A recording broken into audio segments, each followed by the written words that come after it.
Olá novamente, pessoal. Com este vídeo eu dou início à abordagem de problemas de balanço de energia em processos em que ocorre reação química. Este problema será resolvido pelas duas metodologias principais apresentadas nos materiais das disciplinas que envolvem balanços de massa e energia. Este é um problema que foi adaptado do livro do Felder, de Princípios Elementares dos Processos Químicos, e ele vai ser resolvido inicialmente pelo método convencional, e no vídeo número 2 nós abordaremos o mesmo problema, só que lidando com o balanço de energia, produzindo as tabelas da técnica conhecida como integração do calor sensível com o calor de formação. Então, o enunciado nos diz o seguinte: o dióxido de enxofre é oxidado a trióxido de enxofre em um reator de planta piloto. SO2 e 100% de excesso de ar alimentam um reator a 450 graus Celsius. A reação transcorre até 65% de conversão do SO2 e os produtos deixam o reator a 550 graus Celsius. A taxa de produção de SO3 é de 100 kg por minuto. O reator está provido de uma jaqueta de resfriamento na qual circula água a 25 graus Celsius. Calcule todas as vazões molares envolvidas neste processo. Letra B. Calcule a taxa de calor em kW que deve ser transferido do reator para a água de resfriamento. E letra C. Calcule a vazão mínima de água de resfriamento se a elevação de sua temperatura deve ser mantida abaixo de 15 graus Celsius. Então aqui eu informo a vocês a reação química já balanceada, da oxidação do SO2 para SO3, e aqui à direita eu trago um esboço do reator. O problema então se contextualiza da seguinte forma: nós temos a alimentação de SO2 a 450 graus Celsius e também a vazão de ar que fornece o oxigênio para este processo de oxidação. Aqui eu já destaco a necessidade de que, se eu vou fornecer oxigênio a um processo por meio de ar, há necessidade da gente já fixar aí a composição clássica, molar, de 21% molar de O2 e 79% molar de N2. Essa quantidade está sendo alimentada com 100% de excesso em relação ao que eu necessito para a reação ocorrer, e ela também está a 450 graus Celsius. Então, a ideia é que seja passado nos entornos do reator água de resfriamento. Essa água está disponível a 25 graus Celsius, mas como está sendo informado na letra C, a temperatura, a elevação da temperatura da água ao absorver o calor emitido ali, pelo reator, deve ser mantida abaixo de 15. Então, nós acabamos fixando essa elevação de temperatura para 15 graus. Então, a ideia é que a vazão de água seja estimada para que ela entre a 25 e saia no máximo até 40 graus Celsius. E aqui já deixo então o esboço da nossa saída. Nós temos SO2 na saída não reagido, afinal de contas o enunciado nos informa que há conversão de apenas 65% do SO2 alimentado. Oxigênio foi alimentado em excesso, então com certeza vai sobrar oxigênio sem reagir.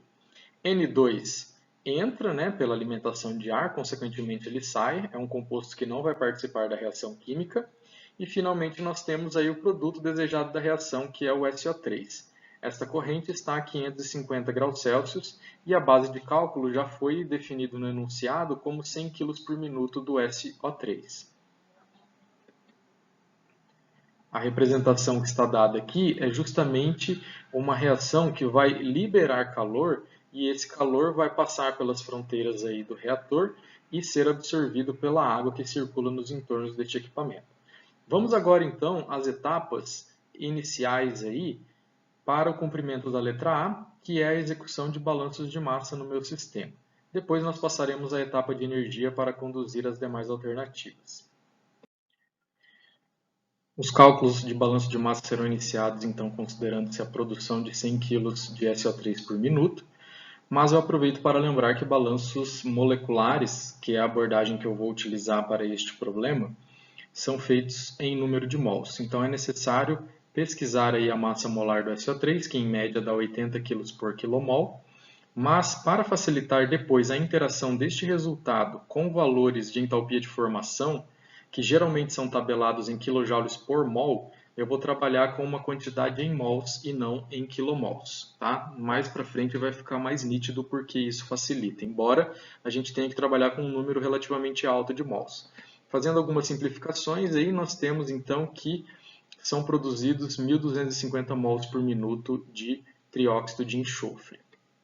Vamos agora então aos balanços moleculares, que são baseados aí na definição do grau de extensão de reação. Então eles vão seguir todos esse molde, né, que é o número de mols da saída é igual ao número de mols da entrada, mais coeficiente estequiométrico vezes o Xi, que é o grau de extensão da reação química. Inicialmente, nós não temos disponível a informação do Xi, mas nós temos uma informação bastante importante, que é a produção de produto, né, que é o SO3. Esta quantidade produzida pela reação está diretamente ligada ao grau de extensão da reação. Portanto, é de boa prática que a gente inicie o balanço molecular justamente pelo SO3. Eu tenho que sai 1.250 mols, não entra nada porque ele é um produto exclusivo da reação química. O coeficiente estequiométrico dele na reação balanceada é mais 1, com sinal positivo por ele ser um produto. Sobra apenas nessa equação justamente o grau de extensão da reação química. Na sequência, nós podemos utilizar a definição que estabelece o contato entre o grau de extensão e a conversão da reação. Veja que quem aparece como uma das variáveis dessa equação é o número de mols de SO2 que entra, pelo fato dele ser o nosso reagente limitante. Então, eu também conheço a conversão do enunciado, que é 0,65 ou 65%. Agora eu conheço o grau de extensão, resta apenas nessa equação justamente a entrada de SO2, no valor de 1923,08 mols por minuto. Este resultado nos ajuda a dar continuidade aos cálculos porque ele acaba de desamarrar aí o balanço molecular do SO2. Se eu não tivesse feito a análise prévia considerando a conversão da reação, sobraria mais uma incógnita nesse balanço que seria o número de SO2 que entra. Então eu teria uma equação e duas incógnitas e não conseguiria sair do lugar. Então este resultado nos dá a saída do SO2 na quantidade de 673,08 mols por minuto. Para o O2, eu tenho uma análise e há um entrave aqui. Eu não sei quanto sai e eu também não sei quanto entra, embora eu saiba o coeficiente estequiométrico da reação balanceada e o grau de extensão. Mas aqui nós estamos trabalhando com um problema de combustão, né? É a oxidação do SO2, mas nós estamos trabalhando no contexto de combustão. E nós temos a informação de que a reação está balanceada lá no início do problema e também temos o excesso com o qual ar é adicionado nesse sistema. Então nós usamos as metodologias apresentadas no contexto de combustão. Para isso, eu vou estimar inicialmente o O2 teórico, é o requerido, né, com base na reação balanceada, uma vez que eu sei quanto reagente eu preciso colocar em contato com o oxigênio. Então, de 1923,08 mols de SO2 por minuto, de acordo com a estequiometria da reação, eu preciso de meio mol de O2 para 1 de SO2, e isso me dá a quantidade teórica, né, baseado na estequiometria da reação que eu necessitaria de oxigênio. Mas essa não é a quantidade que entra. A alimentação ela é feita considerando-se excesso. Então, eu utilizo a equação de excesso. Aqui eu tenho 100% de excesso, então essa equação ela está relacionada nos materiais das disciplinas de fundamentos, né, de processos químicos. Considerando 100% de excesso, eu tenho que a alimentação de O2 é de 1923,08 mols por minuto.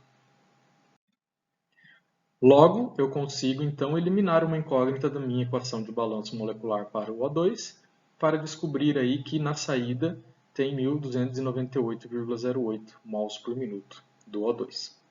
Seguindo o raciocínio aí no contexto de combustão, o nitrogênio é uma quantidade que entra junto com o oxigênio quando eu uso o ar para fazer a alimentação do oxigênio necessário. Portanto, eu posso partir da quantidade de oxigênio que entra e considerar a proporção que ambos estão ocupando ali na vazão total de ar. Então, com isso, eu calculo diretamente a quantidade de nitrogênio que entra. Eu posso fazer, então, o formalismo de um balanço molecular para o nitrogênio, mas para substâncias que não participam da reação química, eu considero que o coeficiente estequiométrico dele na reação é zero, portanto, o número de N2 que sai é igual ao número de N2 que entra. Ele não impacta em termos de balanço de massa, né? A quantidade dele que entra é igual a que sai, mas ele vai sofrer variações térmicas ali, né? Que serão bastante bastante relevantes, principalmente por essa quantidade enorme de N2 que está presente no sistema.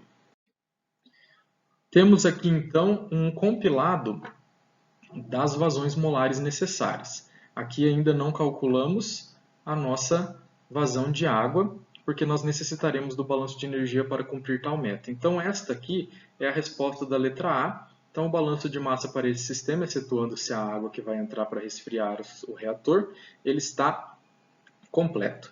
Agora nós precisaremos fazer o balanço de energia para esse sistema para considerar aí a reação e quanto calor ela vai liberar e estimarmos essa quantidade para responder a letra B. Então, o balanço de energia para esse sistema, aqui está resgatado o balanço de energia geral, né, da primeira lei da termodinâmica, nós podemos considerar que não há acúmulo, o sistema está em estado estacionário, não temos variações também de energia potencial e cinética que sejam relevantes para esse sistema e também realização de trabalho não foi indicada. Portanto, esse balanço resulta que a quantidade de calor que vai deixar as fronteiras desse sistema é igual à variação de entalpia que ocorrer aí no processo reacional. E neste âmbito nós temos aí três tipos de contribuições. Uma vez que as entradas estão em uma certa temperatura, o ΔH de reação ele é avaliado sempre na temperatura padrão de 25 graus Celsius e a saída está em outra temperatura. Então, nós precisaremos estimar essas três quantidades para poder completar um problema como esse, onde nós temos uma reação química e as entradas e saídas estão em temperaturas bastante diferentes em relação ao estado padrão de referência, que é 25 graus Celsius. A meta agora é ir em busca dessas entalpias. Uma vez que essas três quantidades estiverem devidamente calculadas, nós faremos a soma e determinaremos aí qual a taxa de calor que sai do reator e vai para a água de resfriamento. Nós daremos início ao cálculo das entalpias sensíveis da entrada. Eu vou considerar uma dependência da capacidade calorífica das substâncias com a temperatura e na forma de um polinômio aí cúbico, né? Portanto, nós precisaremos das informações a respeito desses coeficientes para todas elas. Então aqui é uma etapa bastante trabalhosa que eu vou omitir os passos, que basta que você substitua todos esses valores para cada substância e resolva esta integral. Resgatando aqui a respeito da teoria de balanços de energia com reação química, nós temos aqui que o nosso sistema ele se encontra a 450 graus Celsius, mas hipoteticamente nós levaremos ele para uma região aqui de 25 graus Celsius, né, para que nós possamos fazer uma estimativa do nosso ΔH de reação, que é avaliado por tabelas que consideram o estado padrão de 25. Então, essa variação de entalpia das entradas ela é justamente a variação hipotética que eu trago a condição de entrada real para 25 graus Celsius, mas o meu processo não está a 25, né? Isso é apenas um mecanismo para que eu possa estimar valores considerando tabelas de ΔH de formação, que a gente vai fazer daqui a pouco, mas depois eu preciso levar todas as substâncias, aí, inclusive as produzidas, para a condição de 550. Então, isso vai envolver aí o ΔH sensível das saídas. Tá? Então, a ordem dos limites de integração seguem a ordem das setas. Então, para as entradas eu vou partir de 450 para 25, que é o que está representado aqui. E das saídas eu vou partir de 25 a 550. Então, como eu havia comentado, a substituição desses coeficientes e a integração para cada uma das substâncias fornecem essas variações de entalpia. Temos aí que SO2, oxigênio e nitrogênio estão presentes na entrada apenas. E eu posso somar essas contribuições multiplicando pelos seus valores ali das vazões molares, uma vez que resultados dessas entalpias, né, quando integradas, estão em quilojoules por mol. Então eu tenho para cada mol uma liberação aí dessas quantidades de quilojoule. Eu preciso multiplicar pelos valores referentes aí às vazões de entrada para eu ter a quantidade real de entalpia sensível das entradas. Então, a entalpia sensível das entradas é menos 155.246,95 kJ por minuto. Agora eu vou passar à etapa de cálculo da variação da entalpia de reação. No nosso material nós temos disponível essa definição, né, que o ΔH de reação é dado pelo grau de extensão vezes o somatório dos produtos aí de coeficientes estequiométricos vezes os ΔHs de formação. Tá? Então, basta que a gente abra este somatório para ter uma clareza maior do que nós precisaremos. O Xi, né, o grau de extensão, nós já conhecemos. Por convenção, nós temos que ΔH de formação para substâncias simples e estáveis como o O2 é zero. Então, nós precisaremos pesquisar aí o ΔH de formação do SO2 e do SO3 em tabelas que geralmente estão em anexos nos livros de disciplinas de balanço de massa e energia. Então, essas quantidades foram pesquisadas, os coeficientes estequiométricos foram utilizados com seus sinais adequados para confirmar aí que um ΔH de reação para este problema é menos 122.850 kJ por minuto. A próxima etapa é muito similar à primeira, né? Só que agora eu estou falando das saídas. Aproveito para resgatar a tabela de valores e também para destacar aqui a ordem dos limites de integração. Tá? Agora, a segunda etapa é levar hipoteticamente todas as substâncias de 25 até a temperatura de saída. Então, eu troco esses coeficientes na minha integral e faço o processo de integração para obter todas essas entalpias sensíveis. Né? Nós temos SO2 não reagido, O2 não reagido, N2, que é a mesma quantidade que entra, e o SO3 formado. Né? Então, de forma muito similar, o ΔH das saídas é dado aí por esse somatório, a contribuição de todo mundo. Então, o ΔH sensível de saída é mais 196.934,17 kJ por minuto. Portanto, e agora arrumando para o fim aí na resposta da letra B, nós temos que a taxa de calor que deixa o interior do reator e passa para a água é dada pela soma dessas quantidades.